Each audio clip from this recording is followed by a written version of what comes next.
আমাদের সরকার বাজেটের পরিমাণকে আমরা যখন সরকার শুরু করেছিলাম 2009 সালে, তখন থেকে এ পর্যন্ত বাজেটের পরিমাণ 12 গুণের বেশি বৃদ্ধি পেয়েছে এবং বাজেট বাস্তবায়নের হার হচ্ছে 92 থেকে 96% বাজেট বাস্তবায়িত হয়েছে। প্রতিবারেই বাজেট পেশ করার পর বা বাজেট পাশ হওয়ার পর একটি মহল বলে এই বাজেট উচ্চাভিলাষী, এটি বাস্তবায়নযোগ্য না, কিন্তু গত 15 বছরে প্রতিটি বাজেটের বাস্তবায়নের হার হচ্ছে 92 থেকে 96% এবং দেশ এগিয়ে গেছে।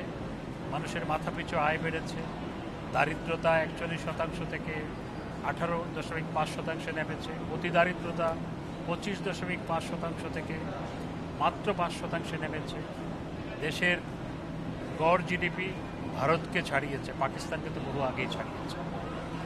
এবং আপনি যে ঋণ নির্ভরতা বলছেন, আমাদের বাজেট যখন শুরু হয় এবং যখন বিএনপি ক্ষমতায় ছিল, তখন অর্থমন্ত্রীকে প্যারিস কনসোর্টিয়ামের মিটিংয়ের জন্য প্যারিসে যেতে হতো ভিক্ষার ঝুলি নিয়ে, এবং বিএনপির আমলে বাজেট বিদেশ নির্ভরতা, বিশেষ করে উন্নয়ন বাজেটের বিদেশ নির্ভরতা ছিল 50% বেশি।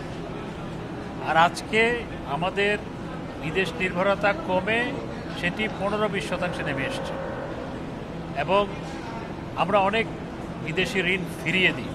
আমাদেরকে প্রস্তাব দেওয়া হয়, ফিরিয়ে দেওয়া হয়। বিশ্বব্যাংককে আমরা ফিরিয়ে দিয়েছি, আরও বিভিন্ন ক্ষেত্রে আমরা বিদেশি ঋণ ফিরিয়ে দিয়েছি, আমাদের পছন্দ না হলে আমরা ফিরিয়ে দিই। এবং কিছু বিদেশি ঋণ নিতে হয় দেশের অর্থনীতির স্বার্থে, সামগ্রিক অর্থনীতির স্বার্থে, বৈশ্বিক অর্থনীতির স্বার্থে। এবং আমরা যাদের কাছ থেকে নিই সেখানে আমরা মেম্বার, আমরা ওয়ার্ল্ড ব্যাংকের আমরা মেম্বার, আমরা partner, we are partner country.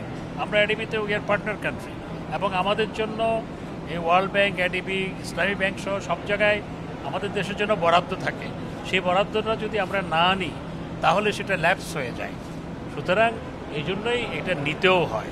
কিন্তু আমাদের বিদেশ নির্ভরতা মাননীয় প্রধানমন্ত্রী অনেক কমিয়ে এনেছেন এবং কমিয়ে এখন আমরা সেই সক্ষমতা অর্জন করেছি, আমরা বিদেশি ঋণ ফেরত দেওয়ার, অর্থাৎ না নেওয়া, নিব না বলার সেই সক্ষমতা আমরা অর্জন করেছি।